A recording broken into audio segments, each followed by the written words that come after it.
Assalamualaikum warahmatullahi wabarakatuh. Terlebih dahulu, saya ingin mengucapkan selamat datang kepada semua pelajar KPMIM, pelajar baru bagi sesi yang baru ini. Saya perkenalkan diri saya, nama saya Madam Wan Sharifah Munirah binti Wan Hussein, Ketua Unit Peperiksaan dan Persijilan bagi KPMIM. Untuk pengetahuan anda semua, slot kali ini ialah untuk menerangkan tentang peraturan akademik dan juga peraturan peperiksaan yang ada di KPMIM yang perlu anda patuhi sepanjang anda berada di KPMIM ini. Okey, seperti yang anda sedia maklum, apa yang anda lihat yang tertera di skrin anda ini ialah 4 diploma yang ditawarkan di KPMIM, yang mana anda merupakan salah seorang di dalam salah satu daripada 4 diploma ini. So kita ada diploma in accounting DIA, kita juga ada diploma in computer networking DCN, diploma in English communication DEC, dan juga diploma in creative digital media production atau dikenali sebagai DCD. Untuk pengetahuan anda, tempoh anda berada di sini ialah selama 2 ataupun 2 tahun setengah mengikut ketetapan peraturan akademik. Seperti contoh, bagi pelajar DIA, anda hanya perlu berada selama 6 semester sahaja di KPMIM. Ini adalah kerana tidak ada latihan industri bagi pelajar DIA. Manakala bagi 3 lagi diploma iaitu DEC, DCN dan juga DCD, anda perlu berada selama 7 semester iaitu 2 tahun setengah, kerana semester yang ke-7 adalah semester untuk anda melalui latihan industri. Untuk pengetahuan juga, di KPMIM sepanjang setahun kita mempunyai 3 semester iaitu 2 long semester dan juga 1 short semester, di mana anda perlu melalui dan menghabiskan subjek yang ditawarkan bagi kesemua semester lah. Okey, bagi long semester ataupun semester panjang, biasanya terdiri daripada 6 atau 7 kursus ataupun subjek yang perlu anda ambil, yang mana tidak boleh melebihi daripada 20 jam kredit. Manakala bagi short semester pula, biasanya anda hanya perlu mengambil 3 ataupun maksimum 4 subjek yang tidak boleh melebihi daripada 10 jam kredit. Apa itu jam kredit? Ialah apabila anda melihat pada kod subjek, seperti contoh kod subjek ACC 1013, jadi kod yang di belakang itu, nombor yang di belakang itu ialah jam kredit ataupun bebanan jam bagi subjek tersebut. Seperti contoh, bagi subjek ini ACC 1013, jam kreditnya ialah sebanyak 3 jam kredit. Jadi apabila kita campurkan ke semua jam kredit bagi semua subjek yang diambil pada semester tersebut, ianya tidak boleh melebihi 20 jam kredit bagi semester panjang dan tidak boleh melebihi 10 jam kredit bagi semester pendek. Walau bagaimanapun, sekiranya terdapat keperluan khas yang anda perlu mengambil melebihi daripada jam kredit yang dibenarkan oleh peraturan akademik, anda perlu mendapatkan persetujuan ataupun approval lah daripada Timbalan Pengarah Hal Ehwal Akademik. Okey, seperti yang anda lihat tertera pada skrin anda ialah grading system yang mana akan menunjukkan grade yang anda akan peroleh apabila anda telah pun siap melalui semester tersebut dan menjalani peperiksaan dan menghabiskan kesemua assessment yang ada. Jadi bagi grading system ataupun grade point system yang kita diguna pakai di KPMIM ini ialah anda perlu mendapat sekurang-kurangnya C- dan ke atas. Maksudnya kalau kita lihat di sini, anda perlu mendapat sekurang-kurangnya markah 45 dan ke atas bagi membolehkan anda lulus subjek tersebut. Sekiranya anda mendapat grade seperti D+, D ataupun F, maksudnya secara kata lain anda dapat markah 44 dan ke bawah bagi subjek tersebut, anda adalah dikategorikan sebagai gagal bagi subjek tersebut, dan apabila anda gagal, anda perlu repeat subjek tersebut. Okey, setiap grade bagi subjek tersebut dia mempunyai point yang tersendiri. Seperti contoh A+ ataupun A, anda akan mendapat grade point 4.0, kalau A- 3.67, B+ 3.33, B 3.0 dan seterusnya lah, seperti yang tertera.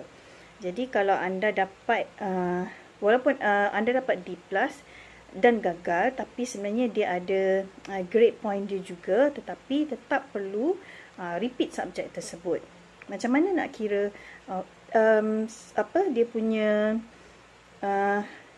CGPA ataupun GPA bagi semester tersebut? So saya akan terangkan sedikit secara ringkas lah bagaimana untuk mengira. Okey, seperti contoh, apa yang tertera ialah jika anda mengambil, seperti contoh dalam skrin ni, anda mengambil 6 subjek. So kita tengok kepada macam yang saya terangkan tadi, jam kredit. So jam kredit ni kita lihat kepada angka yang terakhir pada kod subjek tersebut. Seperti contoh ACC 1013, jadi jam kreditnya ialah 3. Kalau BUS 1013, jam kreditnya ialah 3. Dan seperti contoh subjek amal Islami di bawah sekali, kod subjek dia ialah ISL 1021, maksudnya dia punya jam kredit adalah 1 sahaja. So seperti contoh, jika selepas anda melalui sepanjang semester tersebut, dah menjawab segala ujian, sudah pun menghantar segala assignment, dan juga di akhir semester anda telah pun menjawab soalan peperiksaan akhir, maka anda akan mendapat total markah bagi subjek tersebut dan diberikan grade. Contohnya bagi subjek ACC 1013, anda dapat grade C bagi subjek tersebut. So kalau kita tengok kepada grading point tadi, bagi yang mendapat C, grade point dia ialah 2.00. Jadi 2.00 grade point bagi grade yang anda dapat C, didarabkan dengan credit hour ataupun jam kredit bagi subjek tersebut 3, maka credit point ialah 6. So kita tambahkan ke semua total credit point bagi semua 6 subjek yang anda ambil bagi semester tersebut, dan dibahagikan kepada total subjek. Total jam kredit yang anda ambil. Contohnya total jam kredit bagi semua 6 subjek tersebut ialah 16. Jadi total credit point yang anda dapat ialah 51.01.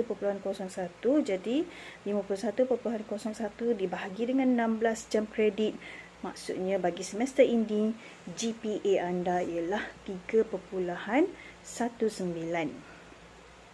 Manakala CGPA ialah secara kumulatif. Kumulatif ni bagi semester 1 tidak ada lagi, tapi bila anda berada di semester 2 dan ke atas, barulah kita akan kirakan kumulatif credit hour anda lah, mengikut semester tersebut. Okey, seperti contoh bagi semester 2 pula, anda telah melalui ke semua ujian dan juga assignment dan juga peperiksaan akhir, dan anda telah mendapat result anda. Seperti contoh grade anda B+, B, C+, dan sebagainya. Seperti contoh bagi semester 2, jumlah jam kredit yang anda ambil ialah 17, dan jumlah kredit point anda ialah 52.65. Maka kita bahagikan 52.65 tersebut dibagi dengan 17.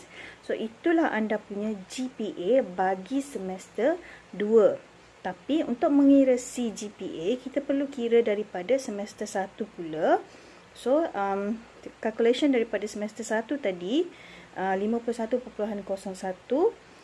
bagi credit point semester 1, dan juga 52.65 credit point bagi semester 2 kita tambahkan. Kemudian kita tambahkan dengan bebanan credit hour tadi, masa semester 1 16, masa semester 2 17. Baru jumlah tersebut barulah dibahagikan seperti contoh yang tertera di skrin lah, 103.66 dibahagikan jumlah kredit awal bagi dua semester tersebut 33, maka anda punya CGPA bagi semester 1 dan semester 2 ialah 3.14. Begitulah seterusnya apabila anda naik ke semester 3, semester 4. So, kesemua jumlah tersebut akan dibahagikan dengan total jumlah kredit awal yang anda ambil. Okey, sekiranya anda telah melalui semua sehingga semester 6 dan itu merupakan semester akhir bagi diploma anda, tetapi anda tidak dapat mencapai syarat yang ditetapkan, anda boleh ataupun dibenarkan untuk mengambil peperiksaan yang dinamakan sebagai supplementary exam. So, supplementary exam ni ataupun kita panggil sub paper, ia adalah untuk membantu anda untuk membaiki anda punya CGPA. Itu pun bergantung kepada syarat-syarat yang ditetapkan lah. Dan anda hanya boleh mengambil peperiksaan ulangan atau sub paper bagi subjek yang fail sahaja. Kalau contoh anda mendapat A bagi maafkan saya, kalau contoh anda mendapat B bagi subjek tersebut dan anda rasa ingin membaiki grade, itu adalah tidak dibenarkan, kecuali bagi anda sudah berada di semester akhir dan subjek yang anda ambil pada semester akhir tersebut ialah D ataupun F dan anda ingin membaiki untuk mengelakkan anda daripada extend satu semester, so anda dibenarkan untuk mengambil peperiksaan supplementary exam.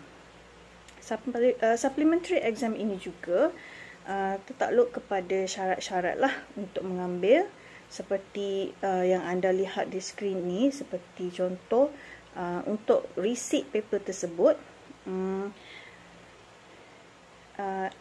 mana-mana sahaja paper yang anda fail ataupun tidak boleh melebihi daripada 2 kali untuk receipt bagi subjek tersebut, dan dengan syarat grade bagi subjek yang ingin diambil peperiksaan supplementary ialah D ataupun F dan anda fail bagi subjek tersebut, maka anda dibenarkan untuk receipt paper tersebut. Ataupun sekiranya anda tidak dapat menduduki peperiksaan akhir, ini tidak tertakluk pada semester yang paling last lah. Ya, sekiranya pada semester 2, semester 3, semester 4, anda pada hari peperiksaan tersebut anda tidak dapat menduduki peperiksaan akhir kerana anda, seperti contoh, anda dimasukkan ke ward kerana sakit ataupun tidak boleh hadir kerana mendapat jangkitan yang sangat serius yang sekiranya anda berada di tempat awam, dia akan menjangkitkan kepada orang lain. So, anda juga dibenarkan untuk mengambil peperiksaan supplementary paper. Tapi untuk bagi subjek lain, anda perlu meneruskan mengambil subjek tersebutlah, peperiksaan bagi subjek lain. Dan bagi subjek yang anda tidak dapat hadir peperiksaan akhir tersebut, dia akan dicatatkan dalam slip exam anda sebagai TL. Status TL adalah status yang tidak lengkap, yang mana ini tidak menunjukkan bahawa anda fail subjek tersebut. So, anda boleh mengambil peperiksaan supplementary bagi subjek tersebut di minggu pertama next semester. Okey. Bagi mana-mana subjek yang anda gagal bagi dalam peperiksaan ataupun jumlah markah yang anda dapat bagi subjek tersebut sangat tidak memuaskan, yang mana anda cuma mendapat grade D dan ke bawah, anda perlu repeat paper tersebut. So,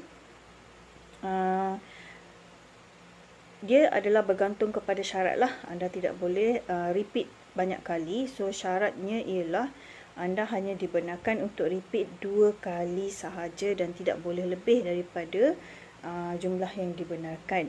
Sekiranya kali ketiga anda mengambil subjek tersebut dan masih lagi fail bagi subjek tersebut, so secara automatik anda akan berstatus ditamatkan pengajian kerana telah fail 3 kali berturut-turut. Bagi subjek prerequisite pula, prasyarat, anda perlu mengambil subjek yang prasyarat terlebih dahulu. Kemudian semester berikutnya barulah anda dibenarkan untuk mengambil subjek yang seterusnya. Seperti contoh bagi DIA, subjek prasyarat adalah seperti Financial Accounting 1. Dia ada sehingga subjek Financial Accounting 5. So sekiranya contoh di semester 2 anda gagal subjek Financial Accounting 2, jadi bila anda naik semester 3 anda tidak boleh mengambil Financial Accounting 3. So anda perlu repeat Financial Accounting 2 terlebih dahulu sebelum anda mengambil Financial Accounting 3 di semester yang berikutnya. So bagi subjek prasyarat ni dia agak ketat sikit peraturannya. Anda tidak boleh sewenang-wenangnya mengambil 2 subjek prasyarat dalam satu semester. Bagi pendaftaran subjek pula, sekiranya anda telah pun mendaftar bagi subjek tersebut dan kemudiannya anda telah berjumpa dengan penasihat homeroom anda ataupun penasihat akademik dan dinasihatkan untuk drop subjek tersebut, ataupun apabila anda mendaftar didapati bahawa subjek anda tidak mencukupi dan perlu menambah subjek, maka anda diberikan tempoh masa seminggu ataupun 7 hari dari tarikh pendaftaran akademik untuk mengisi borang add drop. Borang add drop ni boleh didapati daripada pihak UPT dan kemudian mesti mendapat kelulusan daripada penasihat akademik anda, ataupun kat sini kita namakan dia sebagai mentor lah. Okay.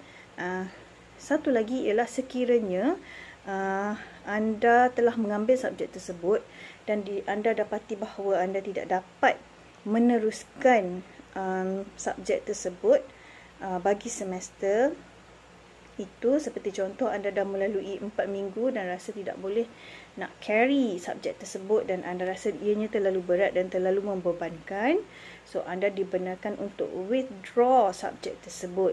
Withdrawal subjek ini hanya dibenarkan sehingga minggu ke-6 bagi instruction week. So tidak boleh lebih daripada minggu yang ke-6 dan dengan syarat telah mendapat kelulusan daripada Timbalan Pengarah Hal-Ehwal Akademik. Okay. Sekiranya bagi subjek yang lulus ataupun gagal, kesemuanya akan direkodkan di dalam sistem CGPA anda lah.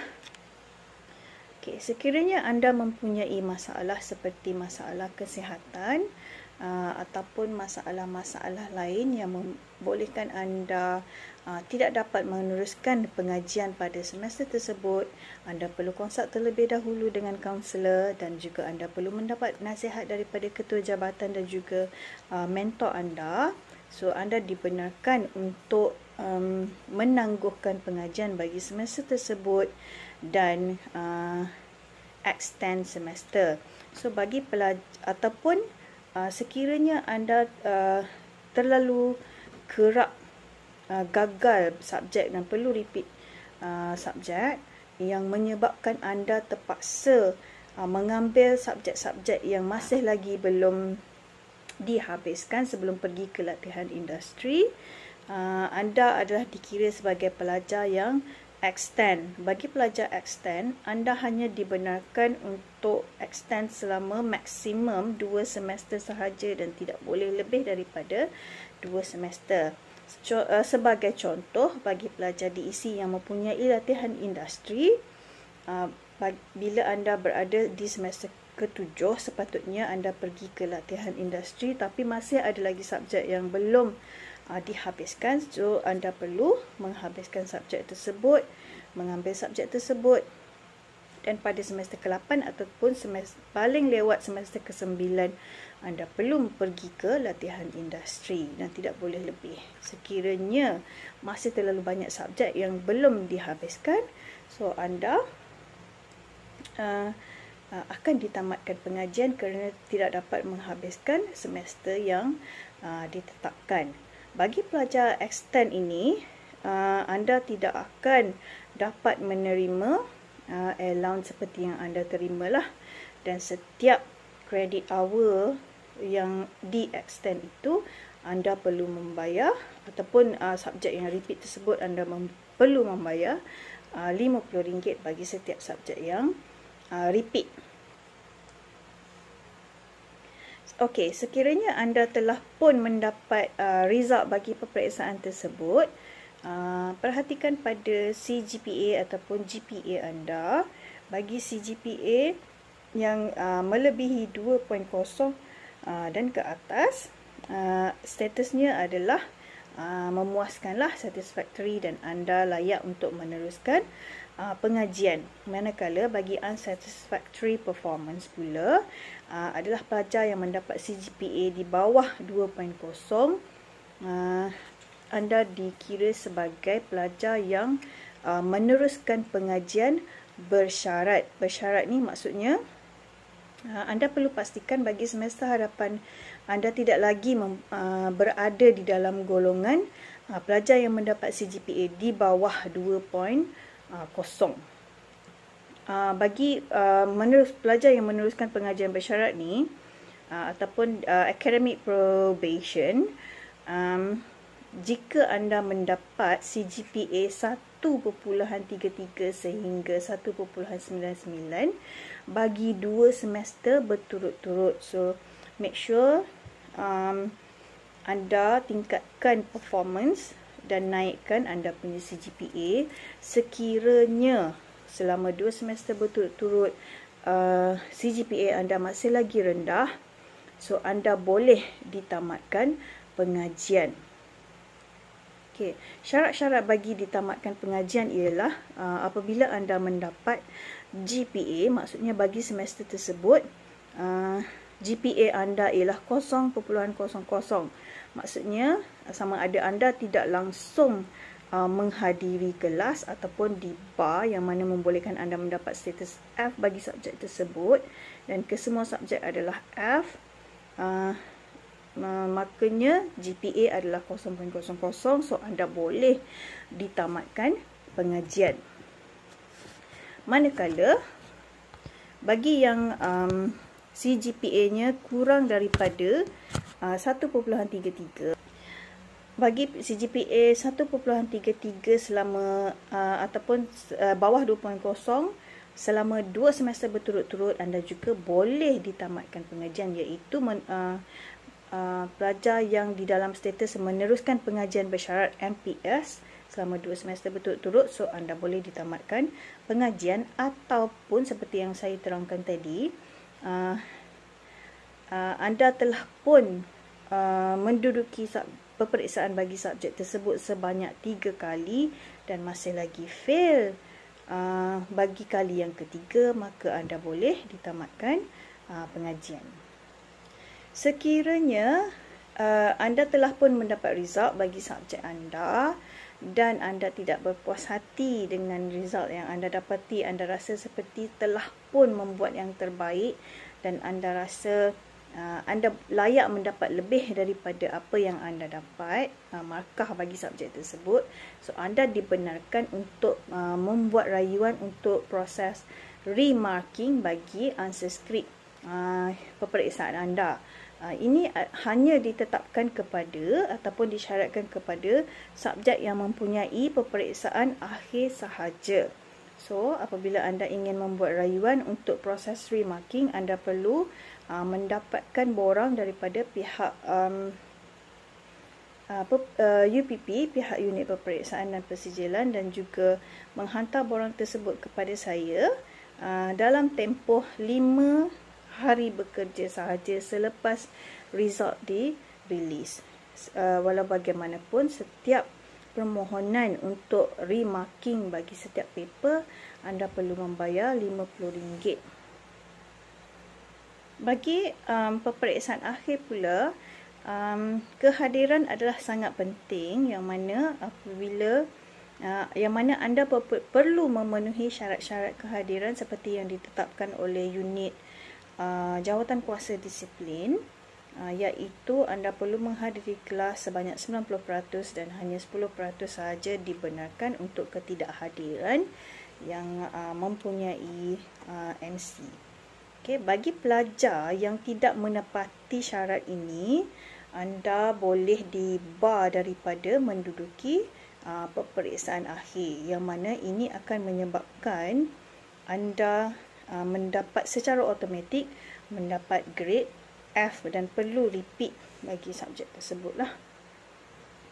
Begitu juga dengan peperiksaan akhir ataupun assignment yang perlu anda hantar, adalah diingatkan bahawa plagiarism ataupun kegiatan plagiat ataupun cheating adalah sangat-sangat tidak dibenarkan dan boleh dikenakan hukuman yang sangat berat.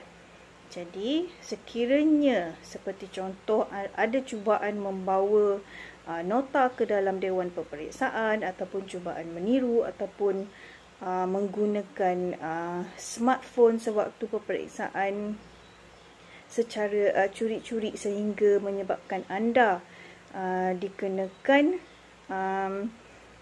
tindakan disiplin, iaitu cubaan meniru ataupun plagiarism, makanya secara automatik anda akan mendapat grade F yang diputuskan oleh jawatan kuasa disiplin. Begitu juga sekiranya subjek tersebut tiada final exam, pensyarah anda mendapati bahawa hasil kerja anda ataupun assignment yang anda hantar mempunyai unsur-unsur plagiat, di mana anda meniru ataupun mengambil daripada contohnya source daripada internet ataupun meniru hasil karya kawan-kawan ataupun menggunakan hasil karya kawan-kawan sebagai anda punya hasil kerja, cubaan menipu pensyarah dan sebagainya, seperti contoh sahaja, maka anda boleh sekiranya it is proven yang anda membuat kesalahan tersebut, maka anda boleh dikenakan grade F bagi subjek tersebut dan perlu repeat subjek tersebut di semester yang seterusnya. Okey, tidak semua perkara yang buruk akan berlaku bagi peperiksaan ataupun dalam sesuatu semester. Walau bagaimanapun, sekiranya anda cemerlang, anda akan diberikan penghargaan. Jadinya di KPMIM ataupun MARA terdapat beberapa anugerah yang akan diberikan kepada anda sekiranya anda sangat cemerlang di dalam akademik. Ini perkara yang sangat-sangat dinantikan oleh semua pelajar, kan? Bagi keseluruhan, anugerah keseluruhan, maksudnya sepanjang anda berada di college di KPMIM dan result anda adalah cemerlang, anda mendapat CGPA 3.75 dan ke atas sehingga semester 6 ataupun semester 7, anda boleh diberikan anugerah MARA Outstanding Performance Award ataupun dipanggil sebagai MOPA. Jadi di hari graduasi anda, hari konvo nanti, anda akan naik ke pentas dan tergolong di dalam pelajar yang mendapat MOPA ataupun MARA Outstanding Performance Award. Manakala bagi setiap semester, jangan risau, anda juga akan dihargai sekiranya anda mendapat result yang sangat cemerlang bagi semester tersebut. Seperti contoh, apabila anda berada di semester 2, anda mendapat GPA bagi semester tersebut iaitu 3.50 dan ke atas sehingga 4.0, anda akan diberikan sijil anugerah iaitu College Outstanding Performance Award ataupun kita panggil sebagai COPA. Anugerah ini akan diberikan setiap semester sepanjang anda berada di KPMIM dan sekiranya anda melepasi syarat-syarat lah, dengan syarat tidak ada subjek repeat bagi semester tersebut. Seperti yang saya katakan tadi, syarat-syaratnya adalah untuk membolehkan anda mendapat anugerah, anda perlu memenuhi syarat-syarat seperti yang tertera. Seperti contoh adalah subjek tersebut adalah first attempt, maksudnya bukan kali kedua, bukan kali ketiga, bukan subjek repeat lah. Dan juga tidak ada mana-mana subjek, seperti contoh di dalam out of 6 subjek yang anda ambil tu tidak ada salah satunya mempunyai grade yang tidak lengkap sebab anda tidak dapat hadir peperiksaan atau sebagainya, maka anda layak mendapat anugerah COPA. Dan juga minimum 12 credit hour. Maksudnya untuk short semester, walaupun anda mendapat GPA melebihi 3.50, tetapi seperti yang saya katakan di awal tadi, bagi short semester hanya 10 jam kredit sahaja, maka dia bukan syarat untuk mendapat anugerah COPA. So untuk short semester tidak ada anugerah COPA. Dan satu lagi ialah tidak ada masalah disiplin sepanjang anda berada di KPMIM. Slip keputusan peperiksaan akan diberikan kepada anda selepas peperiksaan akhir ataupun selepas result dirilis di website. Slip peperiksaan akan diisukan kepada anda lah selepas mendapat keputusan dan kelulusan daripada ahli mesyuarat senat. So anda, penasihat homeroom anda ataupun mentor anda akan memberikan slip keputusan kepada anda. Kemudian apabila anda tamat pengajian di KPMIM, anda akan diberikan sijil transkrip yang mengandungi kesemua keputusan daripada semester 1 sehingga semester akhir anda berada di KPMIM. Dan transkrip ini sangat penting untuk anda gunakan apabila anda ingin melalui proses yang berikutnya di dalam hidup lah. Seperti contoh nak menyambung pengajian ataupun nak apply untuk bekerja. Dan kemudian diploma akan diberikan kepada anda pada hari convocation. Okey, walau bagaimanapun sekiranya yang original diberikan kepada anda, sijil yang original diberikan kepada anda, slip peperiksaan, transkrip dan juga diploma, dan anda telah terhilang ataupun sijil tersebut rosak dan anda ingin memohon untuk reprint sijil-sijil tersebut, so ada sedikit charge dikenakan. Seperti contoh untuk slip peperiksaan yang dikeluarkan oleh UPP, sekiranya anda ingin memohon semula, anda perlu membayar RM10 bagi setiap kopi untuk slip peperiksaan tersebut. Ataupun sekiranya transkrip asal yang original yang diberikan kepada anda hilang ataupun rosak dan anda ingin memohon untuk print semula, so anda perlu membayar RM50 bagi transkrip dan juga RM100 bagi diploma yang telah rosak ataupun hilang, sekiranya anda perlu request untuk reprint lah daripada pihak UPP. Okey, selepas anda tamat pengajian, anda akan melalui majlis graduasi, iaitu sebelum melalui graduasi anda perlu memenuhi syarat-syarat yang ditetapkan seperti yang tertera di skrin lah.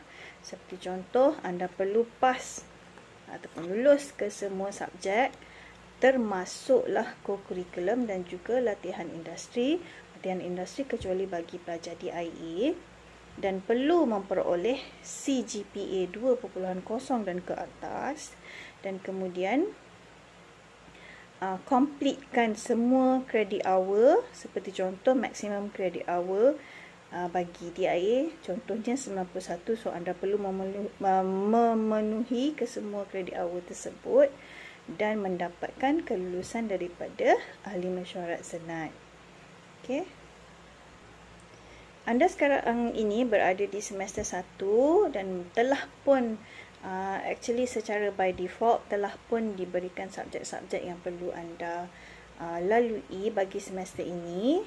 Dan walau bagaimanapun, apabila anda berada di semester yang kedua dan seterusnya, anda perlu melalui proses pendaftaran akademik ataupun pendaftaran kursus bagi setiap semester. Jadi bagi setiap semester ada tarikh dan juga tempoh yang dibenarkan untuk proses pendaftaran akademik, dan sekiranya anda terlewat untuk mendaftar dari tempoh yang dibenarkan, denda akan dikenakan. Seperti contoh, mengikut peraturan akademik, pada hari pertama anda lewat, ataupun contoh sehari lewat bagi pendaftaran akademik, anda boleh dikenakan denda sebanyak RM50 dan RM10 bagi hari yang berikutnya. Jadi pastikan apabila diarahkan untuk membuat pendaftaran akademik, pendaftaran subjek bagi semester yang seterusnya, anda lakukan di dalam tempoh yang dibenarkan. Okey, diharapkan bahawa semua pelajar dapat memenuhi dan juga mematuhi peraturan akademik yang ditetapkan bagi sepanjang tempoh pelajar berada di sini di KPMIM, dan juga tidak melakukan kesalahan-kesalahan akademik lah.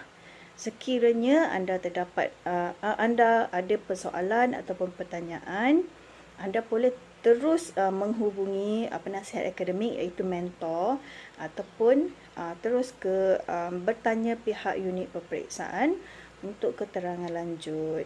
Jadi diharapkan sepanjang semester ataupun sepanjang keberadaan di KPMIM, semua pelajar dapat melalui cabaran belajar di KPMIM dengan bagus dan juga memperolehi result yang cemerlang. Tetapkan dalam diri anda bahawa anda ingin melakukan kesemua ini untuk mengubah hidup dan juga supaya kita, ibu dan bapa kita berbangga dengan apa yang kita lalui di sini, insya-Allah. Jadi jika anda mempunyai masalah, jangan malu-malu untuk bertanya unit peperiksaan dan persijilan. Okey, saya rasa itu saja taklimat bagi akademik dan peraturan peperiksaan untuk kali ini. So, semoga berjumpa lagi. Assalamualaikum warahmatullahi wabarakatuh.